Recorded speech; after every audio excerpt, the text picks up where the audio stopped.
पूर्णिया से निर्दलीय सांसद पप्पू यादव का सोशल मीडिया एक्स पर पोस्ट सामने आया है। अपने पोस्ट में पप्पू यादव ने सीएम हेमंता बिस्वा शर्मा पर निशाना साधा है। उन्होंने कहा कि आपका हेमंता बिस्वा शर्मा कहां है, निशिकांत दुबे जी, ये पूछा गया है।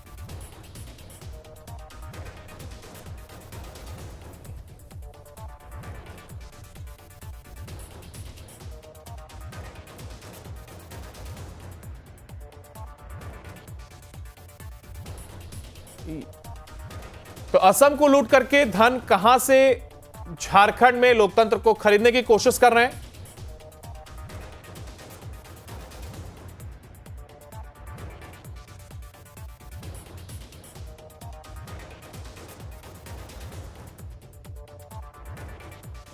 धन लाए कहां से और कहां कहां झारखंड में लोकतंत्र को खरीदने की कोशिश कर रहे हैं, यह आरोप जरूर लगाया गया है सांसद पप्पू यादव की ओर से। सोशल मीडिया एक्स पर यह पोस्ट किया गया है। सीएम हेमंता बिस्वा शर्मा पर यह हमलावर नजर आए पप्पू यादव।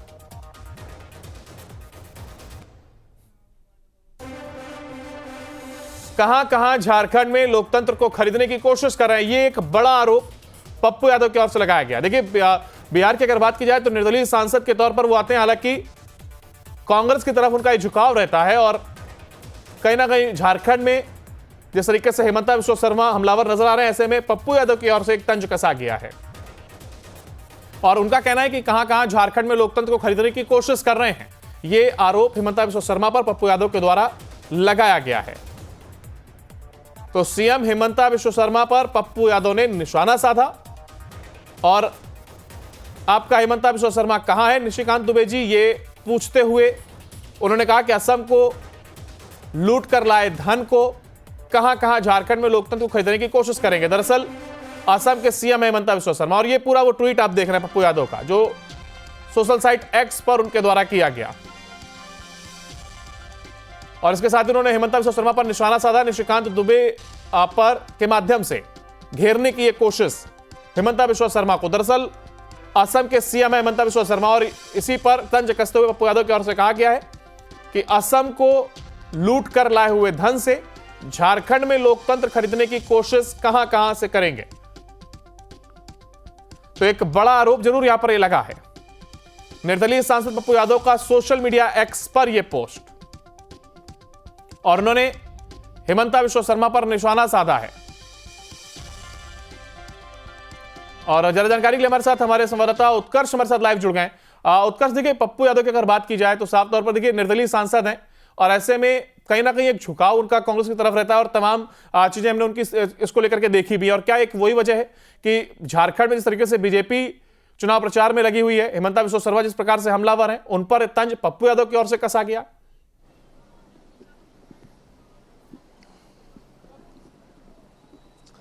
अब बिल्कुल अंकुर, देखिए, पूरी तरीके से कहा जा सकता है क्योंकि पप्पू यादव ने कई बार ऐसी बातें जो है वो सोशल मीडिया एक्स पर लिखी है, चाहे वो उनके जान पर खतरा हो उसको लेकर भी कहा है। और देखिए, इस बार जो सोशल मीडिया एक्स पर उन्होंने पोस्ट किया है उसमें साफ तौर पर असम के मुख्यमंत्री हेमंता बिस्वा शर्मा को लेकर है। साफ उनका कहना है कि जो वहां से काला धन लूट के लाया गया वो झारखंड में इस्तेमाल किया जा रहा है, और खासकर झारखंड में इसलिए भी क्योंकि कल दूसरे फेज का इलेक्शन है, यानी कि चुनाव है, और 23 तारीख को नतीजे आने हैं। लेकिन उस वक्त ऐसा पोस्ट किया जाता है जब कह सकते हैं कि इस पोस्ट से काफी अहम बातें निकल के सामने आती हैं, क्योंकि बीजेपी लगातार जो है वो कांग्रेस और हेमंत सोरेन पर अल्पसंख्यकों को अपनी तरफ करने की बात कर रहे हैं, कई बार रोहिंग्या मुसलमानों की बात कर रहे हैं। तो इस बार पप्पू यादव ने नया दांव खेला है और कहा है कि झारखंड के उस इलाके में जो बाबा की नगरी है, वहां पर जो असम से पैसा लूट कर लाया गया है, काला धन, उसका इस्तेमाल किया जा रहा है। तो कहीं ना कहीं आरोप सीधे तौर पर बीजेपी पर है। और ये चुनाव इसलिए भी काफी अहम है क्योंकि एक तरफ जहां बीजेपी के तमाम घटक दल साथ होकर चुनाव लड़ रहे हैं, वहीं पप्पू यादव ने निर्दलीय तौर पर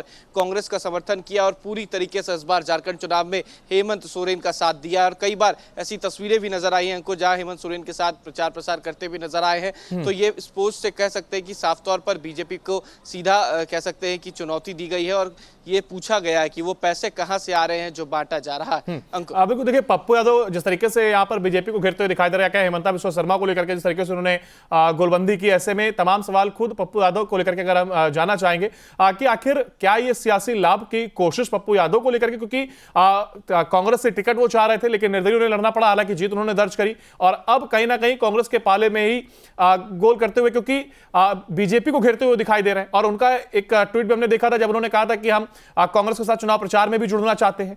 तो अब कहीं ना कहीं वो अपने सियासी लाभ के लिए उन्होंने ये ट्वीट किया है। इसके साथ ही साथ एक क्वेश्चन ये कि कितनी पकड़ वो रखते हैं, क्योंकि बिहार में निर्दलीय सांसद के तौर पर हैं और झारखंड में होने वाले चुनाव को लेकर के उन्होंने इस तरीके का बयान दिया।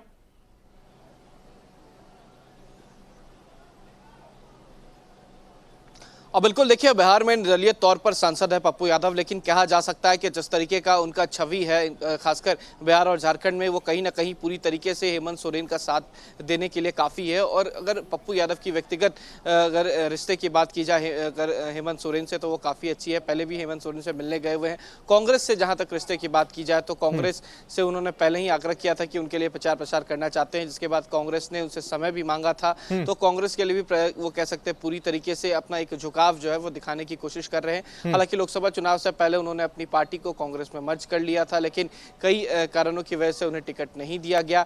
लेकिन अब फिर से कांग्रेस के लिए प्रचार प्रसार कर रहे हैं, तो एक छवि अपनी बनाने की कोशिश है। और वो छवि उस वक्त भी शुरू हुई जब बाबा सिद्दीकी की कह सकते हैं कि हत्या के बाद लगातार वो सुर्खियों में आ गए, जब उन्होंने कह सकते हैं कि कई ऐसी पोस्ट सोशल मीडिया पर पोस्ट किया जहां पर लॉरेंस बिश्नोई का जिक्र किया। तो पप्पू यादव उस वक्त से सुर्खियों में है और लगातार अपनी सुरक्षा की भी मांग कर रहे हैं। लेकिन अगर उन्हें झारखंड और महाराष्ट्र में चुनाव में उतारा जाए तो खासकर महाराष्ट्र के उन लोगों को वो अपनी तरफ करने की कोशिश कर रहे हैं जो खासकर बिहारी हैं, झारखंड से आते हैं, प्रवासी मजदूर हैं, उनको साधने की कोशिश कर रहे हैं। और दूसरी तरफ झारखंड में एक अलग सी छवि बनाने की कोशिश है। देखिए, अगर पप्पू यादव की बात की जाए तो आमतौर पर वो गठबंधन या पार्टी से ज़्यादा निर्दलीय सांसद ही जीत कर आए हैं। पूर्णिया से भी वो पहले निर्दलीय सांसद जीत कर आ चुके हैं, मधेपुरा से भी। तो एक अलग छवि पप्पू यादव की है और इस छवि से ना तो कांग्रेस को फायदा कह सकते कि कम होगा, ना हेमंत सोरेन को, दोनों को उतना ही फायदा होने वाला है। और इसका सीधा फायदा पप्पू यादव को भी इस चुनाव में देखने को मिलेगा। बिल्कुल, यही सवाल मेरा आपसे एक और था कि देखिए ये पूरी तरीके से फायदे का सवाल है या जिस तरीके से बयान दिया गया ये फायदे का एक बयान है, या फिर झारखंड में किसी प्रकार की कोई पकड़ भी क्या पप्पू यादव रखते हैं, इस वजह से उन्होंने घेरने की कोशिश की और निशिकांत दुबे के माध्यम से हेमंत बिश्वा शर्मा पर यह हमलावर नजर आए?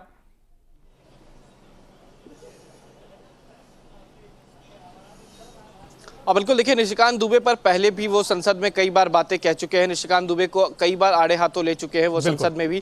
और अगर बात की जाए झारखंड में पकड़ की पप्पू यादव की, तो झारखंड में पहले से भी पप्पू यादव की काफ़ी पकड़ है, क्योंकि जब उनकी पार्टी थी जन अधिकार पार्टी, तब वो कई बार झारखंड जाया करते थे। झारखंड में उनका संगठन भी था। और झारखंड क्योंकि बिहार से करीब 25 साल पहले अलग हुआ, उससे पहले से पप्पू यादव सांसद हैं, तो उनका पकड़ पहले भी है। और जब लालू यादव के साथ रहा करते थे तो झारखंड में वो कई बार जाया करते थे। तो कह सकते हैं कि झारखंड से एक अलग लगाव पप्पू यादव का है। और वहां पर झारखंड में जो खासकर आदिवासी समुदाय के लोग हैं उनमें पप्पू यादव की काफी पकड़ है। और इसी का फायदा पूरी तरीके से हेमंत सोरेन और कांग्रेस उठाने की कोशिश कर रही है। देखना होगा कि आखिर कितना फायदा मिल पाता है या फिर पप्पू यादव को फायदा मिलता है। और फिलहाल आप बने रहिएगा हमारे साथ, आपसे अपडेट भी लेंगे। और हालांकि देखिए कहां झारखंड में किस तरीके से ये आरोप एक लगाया गया कि जिस तरीके से बीजेपी पर आरोप लगता है कि वो तमाम लोगों को खरीदने का ये काम करते हैं, तो वहीं इसको लेकर के ये तमाम आरोप हैं और इसी पर हमलावर होते हुए पप्पू यादव यहां पर दिखाई दिए हैं। और हेमंत बिश्वा शर्मा पर उन्होंने निशाना साधा है। निशाना साधते हुए उन्होंने कहा कि जिस तरीके से असम का पैसे को लूट करके झारखंड में कहां कहां उसका इस्तेमाल किया जाएगा, ये आरोप पप्पू यादव की ओर से लगाया गया है।